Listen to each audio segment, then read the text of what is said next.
Let's talk about something we've all been told is a good thing, being nice. But what happens when nice becomes too nice? Could it actually be a problem? Well, it turns out it might be the very thing that's making you feel invisible. So today, we're going to get into why that happens, and more importantly, what you can do about it. I mean, really think about it. Do you ever feel like you're apologizing just for existing? You know what I'm talking about, right?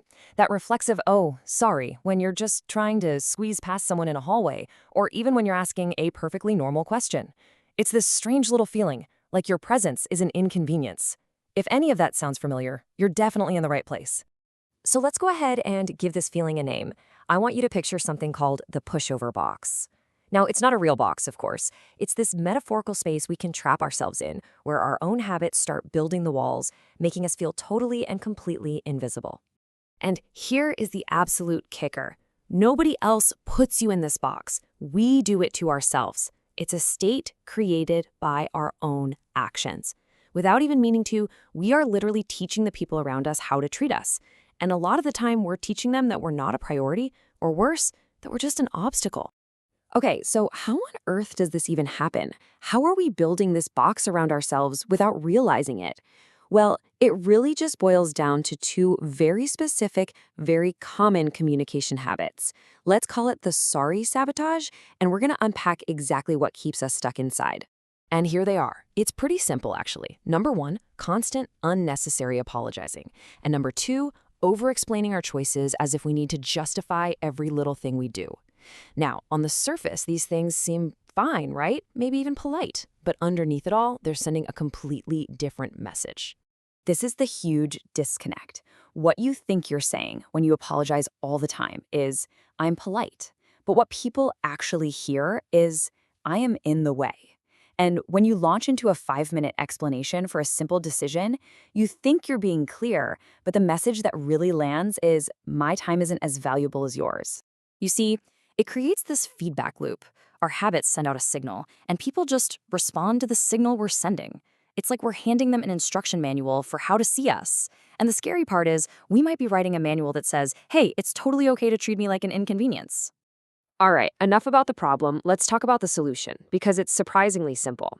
You don't need a whole personality transplant here. We just need to rewrite a few key communication scripts. Let's look at how a few simple changes can build a whole new habit. The whole strategy is just 2 easy steps. That's it. First, you just have to catch yourself in the act. Identify that moment you're about to let a sorry fly when you don't really need to. Then, step 2. You consciously swap it out. Replace that apology with either a simple statement of fact or, and this is the real magic trick, a statement of appreciation. Okay, this is the absolute classic, the most powerful example. Instead of sorry I'm late, which puts all the focus on your failure, try thanks for waiting. Whoa. See the difference? One is about guilt. The other is about gratitude. It completely flips the script and acknowledges the other person's patience. I'm telling you, it is a total game changer. Let's try another one. How many times have you started a question with, sorry to bother you?